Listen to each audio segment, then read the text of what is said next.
What's up guys, welcome back once again. So दोस्तों, आज हम लोग एक डिफरेंट तरह की फिल्म एक्सप्लेन करने वाले हैं जिसका नाम है सूली।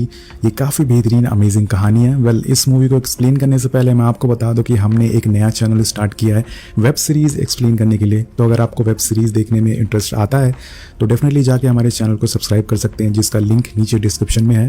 तो चलिए इस मूवी पर आते हैं।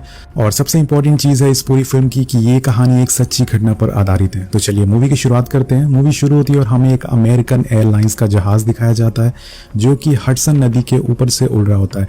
लेकिन तभी उसमें कुछ खराबी आ जाती है जिसके कारण उसके दोनों इंजन में आग लग जाती है, जिससे कि सारे यात्री काफ़ी ज़्यादा डर जाते हैं। कैप्टन को ये बात पता होती है कि ये प्लेन में बैठे हुए यात्री की जान अब वो बचा नहीं पाएंगे, और आखिर में वही होता है जिसका हमें डर था। ये प्लेन एक बिल्डिंग से जाके टकरा जाता है और सभी लोग मारे जाते हैं।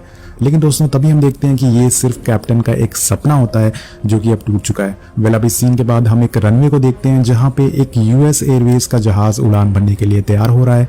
इस जहाज के कैप्टन होते हैं चेस्ली सूली और को पायलट होते हैं जेफ। और ये जहाज़ अपने साथ 160 पैसेंजर को लेके हडसन एयरपोर्ट से उड़ान भरता है। यहाँ पर हमें पता चलता है कि इस जहाज़ के कैप्टन सूली को 42 साल का जहाज़ उड़ाने का तजुर्बा है और वो बहुत ही ज़्यादा एक्सपीरियंस पायलट है। लेकिन दुर्घटना को कोई रोक नहीं सकता, ये हम सभी लोग जानते हैं। और वहीं दूसरे पायलट जिनका नाम जेफ होता है, उन्हें थोड़ा कम तजुर्बा होता है। जेफ काफ़ी मजाकिया टाइप का आदमी होता है दोस्तों, और वो कैप्टन से काफ़ी मजाक भरी बातें करता है। अब जहाज़ में सभी पैसेंजर काफ़ी खुश होते हैं और जहाज़ को उड़े हुए 1 घंटे के करीब हो जाता है। पायलट और को पायलट दोनों काफ़ी आराम से प्लेन को अपनी मंजिल तक पहुंचाने में लगे होते हैं। लेकिन तभी उसी टाइम सूली को एक पंछियों का झुंड दिखता है जो कि सीधे आकर इंजन से टकरा जाता है और दोनों इंजन फेल हो जाते हैं। अब इंजन के खराब होने से प्लेन का बैलेंस बिगड़ने लगता है और पीछे बैठे पैसेंजर काफ़ी ज़्यादा डर जाते हैं। सारे पैसेंजर को स्टाफ शांत कराने की कोशिश करते हैं, उन्हें संभालने की कोशिश करते हैं कि सब कुछ नॉर्मल है। अब सूली और जेफ चेक करते हैं तो उन्हें पता चलता है कि जहाज़ के दोनों इंजन में पंछी टकराए हैं और उनके अंदर चले गए हैं, जिसकी वजह से इंजन ने काफ़ी ज़्यादा भयंकर आग पकड़ ली है और वो कंट्रोल के बाहर हो गया है। अब जहाज़ तेज़ी से नीचे की तरफ गिरना शुरू हो जाता है और सारे जहाज़ की स्टाफ पैसेंजर को बोलते हैं कि आप लोग सीट बेल्ट बांध लीजिए। पैसेंजर को इसके बारे में कोई अभी जानकारी नहीं होती है कि प्लेन का दोनों इंजन खराब हो चुका है। अब ये दोनों लड़कियां आपस में बात कर ही रही होती हैं कि तभी प्लेन की लाइट ऑफ हो जाती है, जिससे कि सारे पैसेंजर और ज्यादा डर जाते हैं।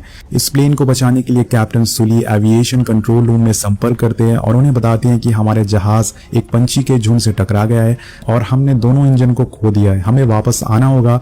और कंट्रोल रूम का ऑफिसर जिसका नाम पैट्रिक होता है वो अपना सीनियर को बुलाता है और उनको ये सारी सिचुएशन के बारे में बताता है। और जिसके बाद पैट्रिक कैप्टन को बोलता है कि आपको अल्गाडिया एयरपोर्ट पर इमरजेंसी लैंडिंग के लिए तैयार होना पड़ेगा। फिर वो अल्गाडिया एयरपोर्ट पे स्टाफ को भी वार्न कर देता है और उनको अपनी सारी सुविधाओं के साथ तैयार रहने के लिए बोलता है। वेल, तभी कैप्टन ऑफिसर से बोलते हैं कि हम अल्गाडिया एयरपोर्ट तक नहीं पहुंच पाएंगे, उससे पहले हमारा प्लेन नीचे गिर जाएगा, हमें हडसन नदी पर ही लैंड करना होगा। लेकिन ऑफिसर उन्हें बोलता है कि आप वहां नहीं उतर पाएंगे। ये बोलते ही उनका प्लेन रडार से गायब हो जाता है और कनेक्शन टूट जाता है। इसके बाद पैट्रिक काफ़ी ज़्यादा निराश हो जाता है और उसके सीनियर बोलते हैं कि अब उस प्लेन को कोई नहीं बचा पाएगा क्रैश होने से। और एविएशन रूम में सभी लोग भगवान से प्रार्थना करने लगते हैं कि उस प्लेन को बचा ले। और पैट्रिक की आंखों में आंसू गिरने लगते हैं क्योंकि वो 155 लोगों की जान नहीं बचा पाया। लेकिन पैट्रिक हार नहीं मानता है। वो उस एरिया में उड़ने वाले सारे प्लेन से कॉन्टैक्ट करता है और बोलता है कि अपने फ्लाइट 1549 को देखा है किसी रूट पे, और तभी उसका कनेक्शन एक चॉपर से मिलता है। उसे वो चॉपर का पायलट बताता है कि उस एयरवे का एक जहाज हडसन नदी के ऊपर देखा गया है, वो नीचे की तरफ बहुत तेजी से गिरता जा रहा है। और पैट्रिक तुरंत ही 1459 से कांटेक्ट दोबारा करने की कोशिश करता है, लेकिन उसका वहां से कोई जवाब उसे नहीं मिलता है। अब वो उदास हो जाता है और उसका सीनियर उसे बोलता है कि इसमें तुम्हारी कोई गलती नहीं है, तुम जाकर थोड़ा आराम करो, क्योंकि पैट्रिक इस हादसे से थोड़ा सा डिस्टर्ब हो गया था। और इसके बाद हम एक आदमी को देखते हैं जो कि कार से जा रहा होता है और वो अपनी विंडो से देखता है कि फ्लाइट तेजी से नीचे आ रही है। और फिर एक बूढ़ा आदमी भी ये सारा हादसा, सारा नज़ारा देखता है कि प्लेन तेजी से हडसन नदी की तरफ गिरता जा रहा है। और इधर हमें प्लेन के अंदर का सीन दिखाया जाता है जहां पर कैप्टन सारे यात्रियों से बोलते हैं कि अब हम टकराने वाले हैं। और ये सुनकर लोग बहुत ही ज़्यादा डर जाते हैं। सारे स्टाफ वाले लोग उन्हें बोलते हैं कि सब लोग अपना सर नीचे झुका लीजिए। और इसके बाद ये प्लेन काफ़ी तेज़ रफ्तार से नदी से टकराता है, जिससे कि काफ़ी तेज़ झटका लगता है और हम सोचते हैं कि ये प्लेन में अब कोई नहीं बच पाएगा। और जहाज़ में काफ़ी अंधेरा हो जाता है। लेकिन तभी दोस्तों यहाँ पर चमत्कार हो जाता है, कैप्टन की 40 सालों का एक्सपीरियंस काम आ जाता है। कैप्टन ने जहाज़ को सही सलामत नदी में लैंड करवा दिया था। मतलब यहाँ पर कुछ लोग जहाज़ को ज़मीन पर भी लैंड नहीं करवाते और इस बंदे ने प्लेन को पानी में लैंड करवा दिया। ये कोई चमत्कार से कम नहीं होता है, इसलिए कहते हैं दोस्तों कि एक्सपीरियंस मैटर। और इसके बाद कैप्टन कॉकपिट के दरवाज़ा खोल के पीछे आते हैं और इमरजेंसी गेट खोल देते हैं। सभी लोगों से बोलते हैं कि जल्द से जल्द इवैक्यूएट हो जाइए और नीचे उतरना चालू कर दीजिए, क्योंकि जहाज़ में काफ़ी तेज़ी से पानी भरना शुरू हो जाता है।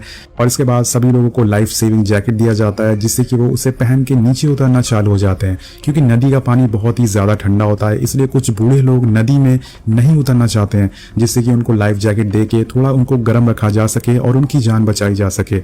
अब सभी यात्री जहाज़ के दोनों विंग पर चढ़ना शुरू हो जाते हैं। कैप्टन जो अंदर यात्री फंसे होते हैं उन्हें उतरने में मदद कर रहे होते हैं और उन्हें धीरे धीरे उतारना चालू कर देते हैं। तभी उस नदी में एक शिप का ड्राइवर की नज़र उस जहाज़ पे पड़ती है, जहाँ पे काफ़ी सारे लोग इकट्ठा हुए होते हैं। वो जल्दी से पुलिस डिपार्टमेंट से संपर्क करता है और उन्हें बताता है कि एक जहाज़ नदी में गिरा हुआ है। इधर एक रेस्क्यू हेलीकॉप्टर भी उसी टाइम वहाँ से निकल जाता है उन सभी लोगों को बचाने के लिए। दोस्तों यहाँ पर कुछ लोग इतना ज़्यादा डर जाते हैं कि वो तैर कर जाने लगते हैं, लेकिन ऐसा इम्पॉसिबल है। एक इतनी बड़ी नदी को तैर कर पार कर पाना बहुत ही ज़्यादा मुश्किल होता है, क्योंकि यहाँ का पानी भी बहुत ही ज़्यादा ठंडा है। उनमें से कुछ लोग वापस बुला लिए जाते हैं, लेकिन अभी भी एक आदमी तैर कर जाने की कोशिश करता है। और इधर सभी पैसेंजर प्लेन की दोनों विंग पर खड़े होते हैं और ये सबसे अमेजिंग सीन इस मूवी में दिखाया गया है। और अब रेस्क्यू शिप भी यहाँ पर पहुँच चुका है इनके पास, और धीरे धीरे कई सारे शिप भी पहुँच जाते हैं इनको बचाने के लिए। और इधर हेलीकॉप्टर भी पहुँच जाता है। जो आदमी यहाँ से नदी से तैर के जा रहा था, वो हेलीकॉप्टर वाले उसे भी बचा लेते हैं। अब कैप्टन सभी को बचाने के बाद खुद प्लेन से बाहर आते हैं, क्योंकि ये लोग की जान बचाना ही कैप्टन की फर्स्ट प्रायोरिटी होती है। और फाइनली सभी लोगों को बचाने के बाद कैप्टन अपनी वाइफ को कॉल करके बताते हैं कि वो सही सलामत है।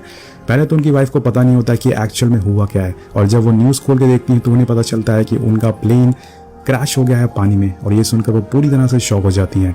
अब ये सारा मंजर देखकर बहुत सारे लोग रोने लगते हैं और ये उनके खुशी के आंसू होते हैं, क्योंकि किसी को भी यकीन नहीं था कि वो बच पाएंगे। उन्हें लग रहा था कि वो प्लेन क्रैश हो जाएगा और उनकी जान चली जाएगी, लेकिन पायलट की बहादुरी की वजह से, उसके एक्सपीरियंस की वजह से सभी लोग आज जिंदा और सही सलामत हैं। और यहाँ पर कुछ लोग अपने घर पर अपने साथियों को, अपने रिश्तेदार को, अपने माँ बाप, अपने भाई बहन को फ़ोन करके बताते हैं कि वो ठीक हैं। इसके बाद कैप्टन और को पायलट दोनों एक किनारे पर खड़े होते हैं और हडसन नदी में अपने डूबते हुए जहाज़ को देखते हैं, जो कि इसमें थोड़ा इमोशनल सीन दिखाया गया है। और इधर कंट्रोल रूम में पैट्रिक को अभी भी यही लग रहा है कि फ्लाइट 1549 क्रैश हो गया है और सारे लोग मारे गए हैं। लेकिन तभी वहां पर उनका कलीग आता है और उन्हें बताता है कि सभी लोग सही सलामत बच गए हैं और कैप्टन ने फ्लाइट को नदी में लैंड करा दिया है। इसके बाद दोनों पायलट का मेडिकल चेकअप होता है, जिससे कि पता लगाया जा सके कि उन्हें कहीं चोट तो नहीं आई है। अब ये दोनों पायलट सभी की नज़रों में हीरो बन चुके थे। और जब ये लोग होटल में आते हैं तो होटल की जो मैनेजर होती है वो कैप्टन से पूछती है कि मैं आपकी क्या मदद कर सकती हूँ। कैप्टन उसे बोलते हैं कि मेरे कपड़े ड्राई क्लीन करवा दीजिए। और ये सुनने के बाद मैनेजर उनसे बोलती है कि अरे सर, ये पूरा होटल आपका है, आप सिर्फ फरमाइश करिए। और उनको आकर गले लगा लेती है। वेल, ऐसा होना भी चाहिए, क्योंकि कैप्टन ने इतनी लोगों की जान बचाई है। और इस सीन के बाद कुछ एविएशन ऑफिसर कैप्टन और को पायलट को कुछ पूछताछ के लिए उन्हें ऑफिस बुलाते हैं, ताकि इन्वेस्टिगेशन की जा सके कि ये प्लेन कैसे क्रैश हुआ और पता लगाया जा सके कि क्या पायलट की इसमें गलती थी या फिर नहीं थी। जब ये लोग वहाँ पे जाते हैं तो उन दोनों से वहाँ पे काफ़ी सारे सवाल पूछे जाते हैं और उसमें से एक ऑफिसर सुली से पूछता है, उसको बताता है कि हमारे इंजीनियर ने इस सारी चीज़ों की इन्वेस्टिगेशन करी है और उसे पता चला है कि एयरप्लेन काफ़ी ज़्यादा ऊंचाई पर था, लेकिन फिर भी आपने उसे अलगाडिया एयरपोर्ट पर नहीं उतारा। ऐसा आपने क्यों करा? सुली बोलता है कि इंजीनियर पायलट नहीं होते हैं और वो वहाँ उस समय नहीं थे। वहाँ उस समय मैं था और मैंने क्या सिचुएशन फेस करी उसे उनके बारे में कुछ पता नहीं है। इसके बाद ऑफिसर कैप्टन से बोलते हैं कि हम आपको एक कंप्यूटर सिमुलेशन दिखाएंगे, जिसमें हम वही सब परिस्थितियों को टेस्ट करेंगे कि कैसे हुआ और क्या हुआ, क्या प्लेन को नदी में उतारने की जरूरत थी या फिर नहीं थी। कैप्टन बोलते हैं कि ठीक है, मैं पहले उसे टेस्ट करूंगा, लेकिन ऑफिसरों ने वो टेस्ट करने को मना कर देते हैं। वो उसे गोपनीय रखना चाहते थे। अब की मीटिंग खत्म हो जाती है और कैप्टन वहां से निकल जाते हैं, लेकिन जब वो अपने होटल में पहुंचते हैं तो उन्हें वहां पे हजारों की तादाद में न्यूज रिपोर्टर मिलते हैं और यहाँ पर सुली उनके सवालों को इग्नोर करके अपने रूम में चले जाते हैं। अब कैप्टन को कई सारे विजन आने लगते हैं, जिसमें वो प्लेन को लैंड कराते हैं, लेकिन वो प्लेन लैंड नहीं होता और एक बिल्डिंग से क्रैश हो जाता है। वेल गाइस, ये सारी चीज़ें उनकी टेंशन की वजह से हो रहा था। अब वो अपनी वाइफ को फ़ोन करते हैं और उनकी वाइफ बोलती है कि हमारे घर के बाहर काफ़ी ज़्यादा रिपोर्टर इकट्ठा हो गए हैं, जो कि मुझसे सवाल पे सवाल पूछे जा रहे हैं। तो कैप्टन उनसे बोलते हैं कि तुमको उनके सवालों के जवाब देने की कोई ज़रूरत नहीं है, इन सब चीज़ों से कैप्टन बहुत ही ज़्यादा परेशान हो जाते हैं क्योंकि सभी लोग उनसे सवाल करने लगे थे और कहीं ना कहीं कुछ लोग उनको हीरो भी मानते थे। ये सब देखकर वो डिसाइड करते हैं कि वो अपने दोस्त और प्लेन के पायलट जेफ से मिलने जाएंगे। वो रात में उससे मिलने जाते हैं और वो उसे बोलते हैं कि मेरे 40 साल के अनुभव को पीछे रखकर ये लोग सिर्फ 260 सेकेंड की गलती को देख रहे हैं।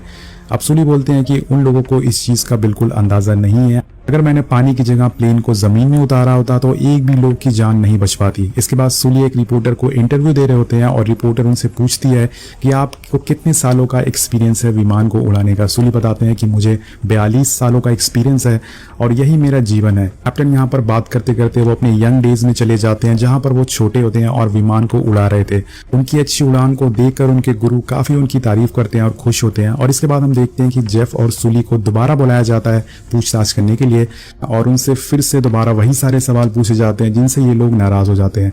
जेफ बोलता है कि अगर कैप्टन ने जहाज को पानी में उतारने का फैसला नहीं लिया होता तो हम लोग यहाँ पर जिंदा नहीं बैठे होते। कैप्टन जेफ को शांत कराते हैं और उस सिमुलेशन के बारे में बोलते हैं।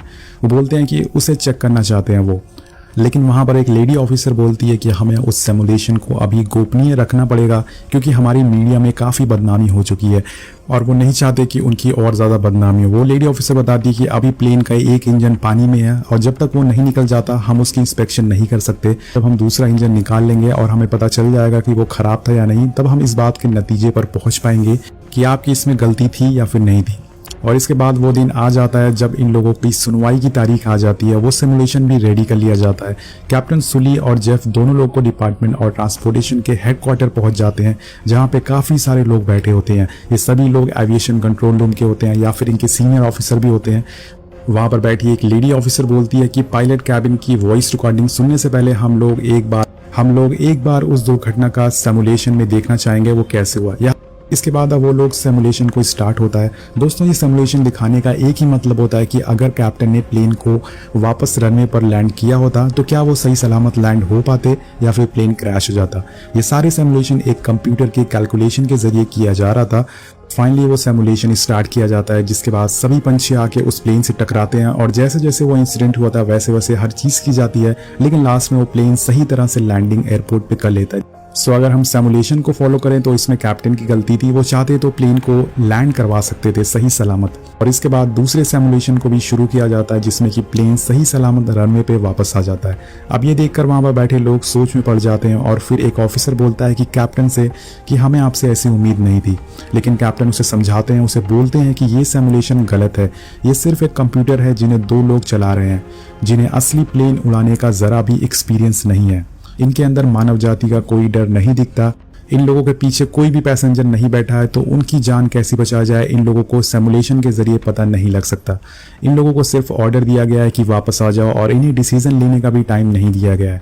हमें उस टाइम डिसीजन लेना पड़ा था और जिस घबराहट वाली सिचुएशन में हमने गुजरना पड़ा था ये लोग उसे फील नहीं कर पाएंगे क्योंकि ये एक नकली लैंडिंग है और इन्हें पता है कि इनकी वजह से किसी की भी जान नहीं जाएगी। जेफ बोलता है कि ये कोई वीडियो गेम नहीं है, ये जीवन और मृत्यु की बात है। लेकिन ये लोग किसी तरह से इन दोनों पायलट को गलत साबित करना चाहते थे। अब जेफ बोलता है कि इन पायलट को कितना टाइम दिया गया है डिसीजन लेने के लिए, तो सीनियर ऑफिसर बोलता है कि 35 सेकंड और सुली बोलता है कि 35 सेकंड इतने बड़े डिसीजन लेने के लिए सिर्फ 35 सेकंड बहुत ही ज़्यादा कम है। हमने करीब 300 सेकंड का समय लिया था डिसीजन लेने के लिए। जब 300 सेकंड का डिसीजन लेने के बाद दोबारा सिमुलेशन स्टार्ट किया जाता है तो इस बार प्लेन कंप्यूटर में भी क्रैश हो जाता है जिससे कि सभी को लगने लगता है कि कैप्टन ने सही डिसीजन लिया है। उन्हें कैप्टन की बातों पर यकीन हो जाता है, उन्हें ये सारी चीज़ें सही लगने लगती है। इसके बाद अब वहाँ पर एक ऑफिसर सभी को हेडसेट पहनने के लिए बोलता है और CVR सुनने के लिए बोलता है। CVR का मतलब होता है दोस्तों कॉकपिट वॉइस रिकॉर्डिंग। जो भी इन लोगों ने दुर्घटना के टाइम बातें की है वो सभी उस वॉइस रिकॉर्डिंग में रिकॉर्ड हो गई है। अब CVR को प्ले किया जाता है और सभी लोग CVR को सुनते हैं जिसमें कि हर चीज़ को डिटेल में दिखाया गया है कि कैसे पंछी आके इनके प्लेन से टकराते हैं और इनका क्या क्या बातें होती है। कैप्टन को ऑर्डर मिलता है, हम देखते हैं कि उस टाइम कैप्टन को ऑर्डर मिलता है कि प्लेन को रनवे पर लैंड किया जाए, लेकिन जैसे ही वो प्लेन को मोड़ते हैं उनका प्लेन बहुत ही नीचे होता है और वो कैप्टन सुली को पता चल जाता है कि हम रनवे तक नहीं पहुंच पाएंगे, इसलिए वो अपने प्लेन को हडसन नदी पर ही लैंड करा देते हैं, जो कि बिल्कुल सही डिसीजन था। इस कारण सभी यात्रियों की जान बच पाई। और अब ये रिकॉर्डिंग सुनने के बाद कैप्टन और जेफ बाहर आ जाते हैं उस हॉल से। अब थोड़ी देर होने के बाद ब्रेक लिया जाता है और दोनों को दोबारा हॉल में बुलाया जाता है। वो मीटिंग फिर से शुरू होती है और लेडी ऑफिसर बोलती है कि अभी अभी हमने उस जहाज के दूसरे इंजन को पानी से बाहर निकाला है और हमने उसकी जांच की है। हमें पता चला है कि इंजन पूरी तरह से खराब और क्षतिग्रस्त हो चुका है और कैप्टन सुली का फैसला बिल्कुल सही था, और अगर वो ऐसा नहीं करते तो उस जहाज में बैठे 155 लोगों की जान नहीं बच पाती। तो कैप्टन बोलते हैं कि उन्होंने ये अकेले नहीं किया, उनके साथी जेफ, एयर होस्टेस और जिन लोगों ने उन्हें पानी से बाहर निकाला, वहां पे खड़ी पुलिस, वो सभी का शुक्रिया अदा करना चाहते हैं। को पायलट जेफ से भी पूछा जाता है कि क्या वो इस बारे में कुछ और बताना चाहेंगे, क्या वो दोबारा ऐसा करेंगे अगर ऐसी सिचुएशन आती है। तो जब बोलते हैं कि हाँ मैं ऐसा जुलाई में दोबारा करना चाहूंगा, तो सभी लोग इस बात से हंसने लगते हैं क्योंकि जुलाई में गर्मी होती है और सभी लोग को हडसन नदी में नहाने का मौका मिल जाता। वेल ये मूवी यहीं पर खत्म हो जाती है और ये पूरी कहानी एक सच्ची घटना पर आधारित है और हम असली कैप्टन सुली को देखते हैं। और इस हमें पता चलता है कि कभी कभी अच्छे काम करने के बाद भी हमें कुछ परेशानियों का सामना करना पड़ता है, लेकिन अगर हमने सही डिसीजन लिया है तो हमें कोई गलत साबित नहीं कर सकता। वेल गाइस, आपको मूवी कैसी लगी नीचे कमेंट करके जरूर बताइएगा। थोड़ा इमोशनल मूवी थी और काफी बेहतरीन और अमेजिंग मूवी थी। मिलते हैं आपसे अगली वीडियो में। Thank you so much watching. Peace out.